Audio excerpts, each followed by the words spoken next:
José Rubén Zamora gana arresto domiciliario por caso de lavado de dinero, pero continúa detenido por otro juicio. El jefe de la FESI, Rafael Curruchiche, presenta una recusación contra 2 de los jueces del tribunal, alegando un posible conflicto de intereses. El tribunal declaró improcedencia de la misma. Calor extremo obliga a suspender clases en Zacapa, Chiquimula y a ajustar horarios en Petén. Temperaturas superan los 40 grados. Caos en obras viales, empresa deja a medias paso a desnivel en Petapa y Roosevelt. Ministerio de Comunicaciones tomará medidas legales. Riesgo sísmico. Censo revela que 15% de hogares en Guatemala son de adobe, poniendo a 3 millones de personas en peligro.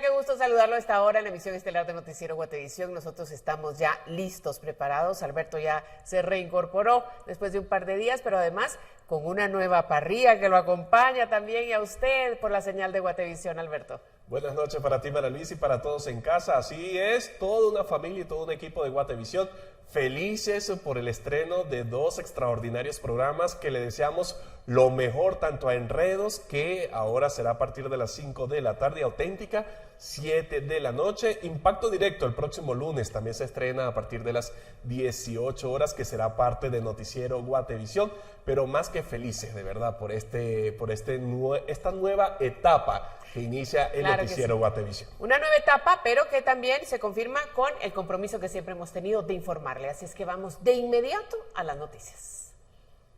Vamos a hablar cómo después de casi 2 años en prisión preventiva, hoy le otorgaron medida sustitutiva al periodista José Rubén Zamora.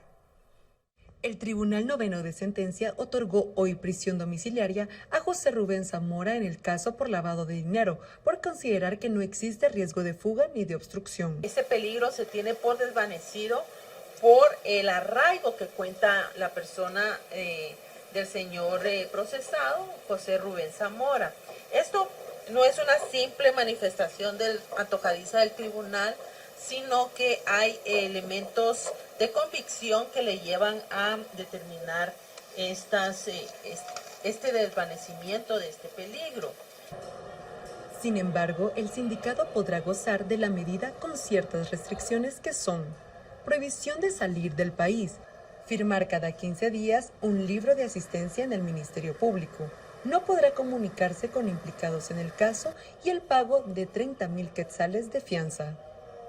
A pesar de haber logrado la prisión domiciliaria, Zamora no podrá gozar inmediatamente de ella, puesto que enfrenta otro caso por el cual deberá buscar obtener un beneficio similar.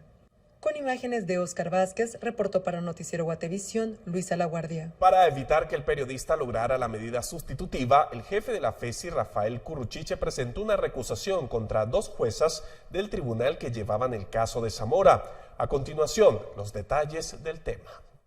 El jefe de la Fiscalía contra la Impunidad, Rafael Curruchiche, anunció que el martes 14 de mayo presentó una recusación contra 2 de las 3 juezas, miembros del tribunal que llevaba el caso de José Rubén Zamora, por posibles conflictos de interés.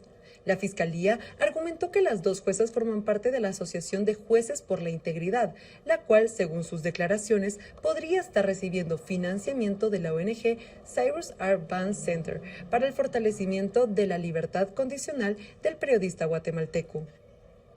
El hecho estriba entonces de que si hay 2 jueces que integran esta asociación y que posiblemente la Asociación de Jueces por la Integridad pudiera recibir dólares o algún financiamiento de esta ONG, pues nosotros consideramos de que hay un conflicto de interés y por eso hemos presentado la recusación en contra de estos 2 jueces, miembros del Tribunal Noveno de Sentencia Penal. Sin embargo, el Tribunal Noveno de Sentencia lo declaró improcedente por no cumplir las características de esta acción legal. El Hospital General San Juan de Dios reportó esta tarde el ingreso de al menos 29 pacientes menores de edad provenientes del hogar seguro llamado Zafiro, que se ubica en la zona 1 de la capital. Según las autoridades, los menores presentaban intoxicación alimenticia. Los jóvenes oscilan entre los 13 y 17 años y fueron atendidos rápidamente por el personal personal médico del centro. Sin embargo, debido a la cantidad de pacientes, el área de emergencia del hospital se declaró en alerta roja. Ante la situación, la Cruz Roja Guatemalteca entregó K3 al Hospital General para apoyar en la atención de los nuevos pacientes que podrían acudir en el transcurso de la tarde y noche. Bueno, y vamos a otras noticias porque el Ministerio de Comunicación confirmó la suspensión de clases en Chiquimula y Zacapa debido a las olas de calor que se han registrado en el país. Según la Dirección Departamental de Zacapa y Chiquimula, para este jueves 16 de mayo se prevé que la temperatura alcance los 44 grados, con una sensación térmica de 50 grados centígrados, y por ello se debe evitar la exposición de los estudiantes a los rayos solares, mientras que en Petén se modificó el horario para que sea de 7 hasta las 10:30 horas, mientras que en la jornada vespertina será de 2:30 p.m. hasta las 6 de la tarde. La medida aplica para los sectores privados y públicos. Abandono en paso a desnivel de Avenida Petapa y Calzada Roosevelt. La empresa incumple contrato de 190 millones de quetzales. Las autoridades analizan acciones legales. Regresamos con los detalles.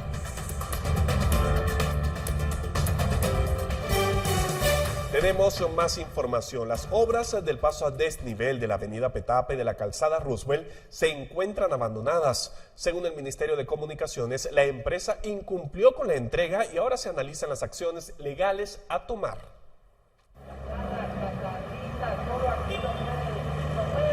Tenga cuidado cuando usted camine por la avenida Petapa y 53 calle, porque este hoyo que usted ve acá se va a quedar así, inconcluso.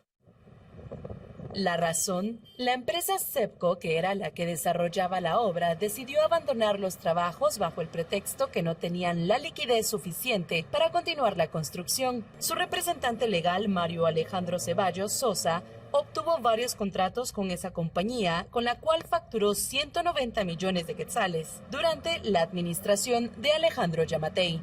Ellos dijeron que ya no tenían dinero para pagar la planilla, que no tenían dinero para comprar materiales, que la empresa se había declarado en quiebra. Eso fue lo que ellos manifestaron aquí en el ministerio. Esta obra tenía un costo de 99 millones y el año pasado el ministerio les dio un anticipo de 29 millones de quetzales, aunque el avance físico no se veía reflejado en la construcción. Hoy, trabajadores de la empresa confirmaron a Guatevisión que se les ordenó embodegar los materiales que quedaron abandonados. Acá andaba un personero por aquí, yo le hice la misma pregunta que me está haciendo, porque como empleados van, no. ¿Qué les dijeron? Que no, están en pláticas porque como esto trabaja a base de dinero, entonces si no hay dinero no se puede trabajar. Pero queda bien, gracias. Mientras tanto, los vecinos están expuestos a hierros, agujeros de gran profundidad y polvo que afecta su salud. La realidad es de que tristece porque uno que viene ya de Ciudad Real todo se ha complicado, ¿va? Incluso ahorita yo con temor pasé la calle porque ya tengo 77 años y eso me afecta, pues. Se quedó a medias ya, si no mal recuerdo, lleva más de un año el trabajo así como se ve. Y aparte de eso, pues el material está ahí sin uso. El distribuidor vial debió entregarse en mayo, pero ahora el retraso será de varios meses, o quién sabe si será una obra más en el abandono. Las autoridades de comunicaciones informaron que ejecutará la fianza de cumplimiento antes de decidir si se pondrá o no una denuncia contra la empresa. Con imágenes de María René Barrientos para Noticiero Guatevisión, reportó Leslie Sánchez. Y la Contraloría General de Cuentas inició una auditoría especial en el proyecto del paso a desnivel de la avenida Petapa. Los hallazgos revelan aparentes negligencias por parte de las autoridades del Ministerio de Comunicaciones. Desde el pasado 22 de noviembre, la Contraloría comenzó la auditoría que está próxima a ser culminada y oficializada. Según una fuente de la entidad, preliminarmente se registran hallazgos que podrían convertirse en acciones legales y administrativas. Según la entidad, el contrato dejaba a discreción de la empresa la cantidad de mano de obra a emplear y por ende la cantidad de trabajadores no era acorde a la magnitud de la construcción, situación que afectó el avance y cumplimiento de entrega. Asimismo, la Contraloría detalló otros puntos que ocasionaron el retraso. En primer lugar, nunca se alcanzaron las metas físicas ni financieras que se habían propuesto en el proyecto, pero sí hubo anticipos. El Ministerio de Comunicaciones no efectuó supervisiones ni seguimiento a los trabajos del contratista. En julio de 2022, el Ministerio contrató a la empresa Novarc para realizar las supervisiones de la obra. Este contrato tuvo un monto mayor a 5 millones de quetzales, pero la misma no realizó un adecuado seguimiento a los trabajos, pues la empresa avalaba pagos aunque no se cumplieran las metas. Además, en marzo de este año, aseguraron que los atrasos de la obra se debían a la falta de personal de campo, pero no se detectó ningún informe preliminar o previo sobre el tema. En marzo de 2023, la empresa supervisora solicitó una prórroga por diferentes motivos. Sin embargo, para ese entonces ya habían transcurrido 7 meses desde el inicio de la obra y esos impedimentos no fueron notificados a las autoridades con anticipación. Además, la fianza de cumplimiento del contrato tenía vigencia hasta el 30 de diciembre de 2023. Mientras tanto, la obra se encuentra abandonada y las autoridades de comunicaciones no tienen claridad sobre la acción a seguir. Con información de Douglas Cuevas para Noticiero Guatevisión, reportó Leslie Sánchez. Municipio otorga terrenos a empresa a cambio de la reconstrucción del puente dañado Adolfo Mijangos. Surgen críticas y polémica por la falta de transparencia y viabilidad del proyecto. Ya regresamos.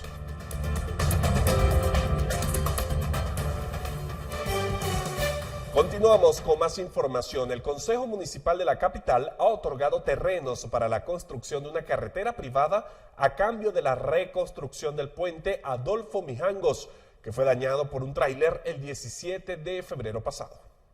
La Municipalidad de Guatemala otorgó por 50 años un terreno municipal a una empresa que tiene previsto la construcción de una carretera. En la nueva ruta se cobraría peaje para conectar a Misco, San Lucas, Villanueva y el periférico. A cambio de ese derecho, la compañía debe ejecutar una obra de interés para la comuna. El derecho de paso se otorga a la empresa Corredor Verde S.A. y deberá realizar la construcción del puente Adolfo Mijangos en la zona 3 de la capital. Los trabajos se realizarían en 7 meses. Para nosotros solo fue decir, bueno, está bien, te podemos dar ese derecho de paso, siempre y cuando te hagas cargo de la construcción, de la reconstrucción del puente que como repito, surge como un imprevisto para el cual no había un presupuesto específicamente asignado. La construcción de la vía se hará mediante la figura servidumbre de paso onerosa. Según la comuna, pese a que ya se les aprobó el uso de los terrenos ubicados en los campos del Cejusa, la empresa no cuenta con la licencia de construcción ni el aval del Ministerio de Ambiente. Pese a ello, la empresa deberá comenzar a construir el puente. En la forma como fue autorizado se dijo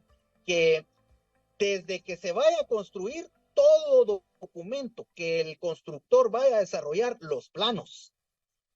La Municipalidad de Guatemala tiene a través de la Dirección de Obras que decir si los autoriza o no, porque va a cotejar si cuadran o no con el dictamen técnico que nos dieron, porque no nos podemos salir, le repito, 1 milímetro de lo que ya está dicho. El acuerdo de servidumbre onerosa se fijó para 50 años. Fue aprobado con los votos de los 9 unionistas y por el único representante de la UNE. Tuvo el voto desfavorable de los representantes del partido Creo y del Comité Cívico FOPA por la ciudad. Estos últimos señalan que incluso se les intentó ocultar el trasfondo del proyecto, que a criterio de ellos no se tiene toda la información y primero se buscó dar una perpetuidad. Es una carretera para movilizar autos particulares privadas y el trazo de esta carretera se hace en territorios o en terrenos en propiedades privadas, pero donde yo también tengo mi preocupación y la de muchos vecinos porque pasan justamente por la poca reserva ecológica que tiene esta ciudad, que son esas áreas de los barrancos. Matute afirmó que el proyecto no es viable debido a que no será de uso público y su beneficio se reduce a ciudadanos con mayor poder adquisitivo. Es una infraestructura que no va a ser de uso masivo y público, sino que efectivamente va a favorecer a una pequeña cantidad de personas con vehículo particular y que tenga la capacidad de pago porque va a ser una carretera con peaje. Con imágenes de Emilio Chang, reportó Andrea Domínguez. Bueno, nosotros vamos a regresar con más noticias, pero después de una pausa un poco extendida porque llega el programa Razón de Estado, Alberto. Así es, pero luego tenemos más información en materia internacional, económica, farándula y deportes. Así que no se mueva de las pantallas de Guatevisión. Viviendas de adobe en Guatemala. Censo revela descenso del 15% al 13.3% en uso de adobe. Totoricapán y Jalapa lideran estadísticas de construcción. Revisamos los datos al volver de Razón de Estado.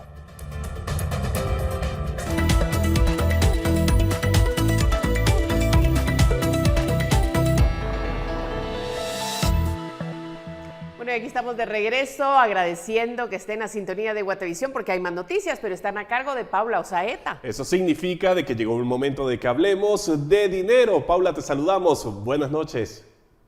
¿Cómo están? Buenas noches. Qué gusto acompañarlos como siempre en este espacio. Quiero contarles que el Banco de Guatemala hizo el lanzamiento de Indicadores GT, una avanzada herramienta para la inteligencia de negocios que facilita a los usuarios la toma de decisiones basadas en datos, así como el seguimiento de las políticas económicas y el entendimiento de las decisiones técnicas más relevantes adoptadas por la banca central. El tablero incluye 86 indicadores y 426 variables macroeconómicas que contienen 12 millones de registros que son recolectados, sistematizados, producidos y publicados por el Banco de Guatemala y otras entidades con las que se comparte información por medio de bases de datos. Además, toda la información está disponible en español e inglés. Y mire, quiero contarle que la semana pasada el Consejo Nacional de Alianzas para el Desarrollo de Infraestructura Económica otorgó un periodo adicional a la empresa Consorcio de Autopistas de Guatemala para que trabaje e incorpore una serie de ajustes al estudio definitivo de ingeniería. Sin el aval del EDI no se pueden empezar las obras y el documento no ha sido aprobado en 3 ocasiones, por lo que las autoridades anteriores de ese ministerio decidieron declarar una terminación anticipada e incumplimiento por temporalidad del contrato. El ministro de Finanzas, Jonathan Mencos, explicó que se decidió darle el seguimiento porque les preocupaba mucho el proceso de demanda que tenía la empresa contra el Estado de Guatemala, ya que las supuestas causales para la terminación anticipada no estaban claras y por eso se solicitó a la ANADIE observar y al CIB que actualizara lo que fuese necesario. El funcionario reiteró que se ha dado seguimiento al proceso para encontrar la forma de conciliar y aunque aún no hay una demanda contra el Estado, sí existen los indicios para entablarla. Y miren, según el Censo Poblacional de Guatemala, el 15% de las viviendas en el país son de adobe, material vulnerable a los sismos. Esto predomina en el occidente del país. El séptimo censo de población y vivienda efectuado en 2018 reflejó que 604.600 viviendas en todo el país fueron construidas con adobe, cifra que representa el 15.3% del total. Mientras que un dato más actualizado en la Encuesta Nacional de Ingresos y Gastos de los Hogares 2022-2023 refiere que el porcentaje había descendido al 13.3%, aunque el número de viviendas de adobe se duplicó al pasar de 384.582 en 1980 a las 604.600 en 2022. En el 2018, la proporción sobre el total se redujo, ya que en 1980 y 1994 estaba en 30.6% y 29.8% respectivamente. En 2022 era el 24.3%. En la actualidad, el ladrillo, block y concreto son los materiales predominantes en paredes exteriores de las viviendas censadas en 2018, que son 2.5 millones en total, cuando el 64.7% era de dichos materiales. Además, se mantiene la tendencia en aumento al comparar las cifras con los censos de 1980, 1994 y 2002. Por otro lado, el 12.1%, unas 476.000 casas, son de madera y se reportan otros materiales como lámina metálica, bajareque, lepa, palo o caña. La medición más reciente es la del INIC 2022-2023, en la cual también aparecen los 3 materiales mayoritarios que son el 64% block, 13% adobe y 11.7% madera. El estudio añade que en el área rural el 19.6% de viviendas son de adobe y en el área urbana solo llega al 8.4%. La medición sobre el material predominante en las paredes exteriores refleja que los porcentajes más altos de viviendas de adobe se ubican en Totonicapán y Jalapa con 50.8% cada uno. Le sigue Quiché con 44.5%, Baja Verapaz con 42.3% y Huehuetenango con 37.9%. Si la revisión se hace por las unidades de viviendas de adobe, los primeros lugares están en departamentos del occidente del país, como Huehuetenango, Quiché, San Marcos y Totonicapán. Todos quisiéramos saber cómo convertirnos en poderosos líderes que transformen negocios y muchos asumimos que lo único que necesitamos para llegar ahí es trabajar arduamente. Es por eso que hoy le diré cómo puede ser un visionario. Haga mejores preguntas. Hacerlo resulta fundamental para el pensamiento estratégico en cualquier aspecto. Resulta absolutamente fundamental al desarrollar un enfoque visionario para los negocios. Priorice los valores correctos. Piense siempre, tengo esta idea que podría cambiar el mundo y mejorarlo y podría ganar millones.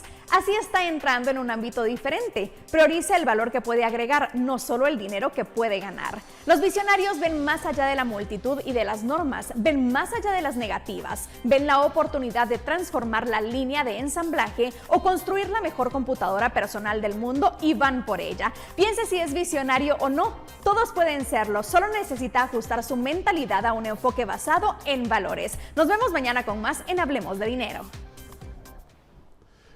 Bueno, continuamos con más información. La Comisión de Economía del Congreso continúa con el análisis de las enmiendas que se pretenden hacer a la Ley de Competencia. La discusión de este martes se centró en las facultades de la superintendencia que se pretende crear con esta normativa. Este miércoles se cumplió la segunda semana de análisis de los títulos de la Ley de Competencia a la que se le buscan hacer enmiendas en la Comisión de Economía del Congreso. La semana pasada se hizo la revisión del segundo título y este miércoles del título 3. Entre los acuerdos que se han alcanzado está, por ejemplo, que se determine que la Superintendencia de Competencia solo inicie procesos a partir de que se cree, sumado a que este ente tendrá la carga de la prueba, es decir, deberá probar que se incurrió en una infracción, pero mientras tanto prevalece el principio de inocencia sobre las empresas. Algunos diputados cuestionan este ente que se busca crear. Entonces yo creo que esta ley no va a ser aprobada, pero si llegara a ser aprobada en algún momento, creo que nos vamos a dar cuenta al poco tiempo que para lo único que va a funcionar esta superintendencia es para perseguir empresas a cambio de dinero, no perseguir a otras, y eso es lo que va a terminar sucediendo, y al mismo tiempo las empresas se terminan, y no hablando de las grandes necesariamente, porque esto a las más grandes es a las que menos va a afectar, oigan lo que les estoy diciendo. En total son alrededor de 90 los artículos que no tienen ninguna enmienda, por lo cual podrían quedar tal y como están actualmente. Siguiendo la mecánica que hemos tenido en esta presentación, es únicamente no todos los artículos que integran el título, sino que aquellos artículos que recibieron propuestas de enmiendas. El resto asumimos que si no hemos recibido nada, pues consideran que todavía pues son los artículos que quedan de la forma que se había propuesto originalmente, que no deben de ser sujetos a discusión, salvo que en el proceso de construcción de estas enmiendas alguien presentara alguna y se analizaría al final del análisis de las otras propuestas de enmiendas. La comisión espera llevar a cabo 2 sesiones más para analizar el título 1, que es el más extenso, pero también para buscar consensos en torno a las modificaciones a esta normativa que contempla que no hayan prácticas anticompetitivas en el mercado. Para Noticiero Guatevisión, Henry Montenegro.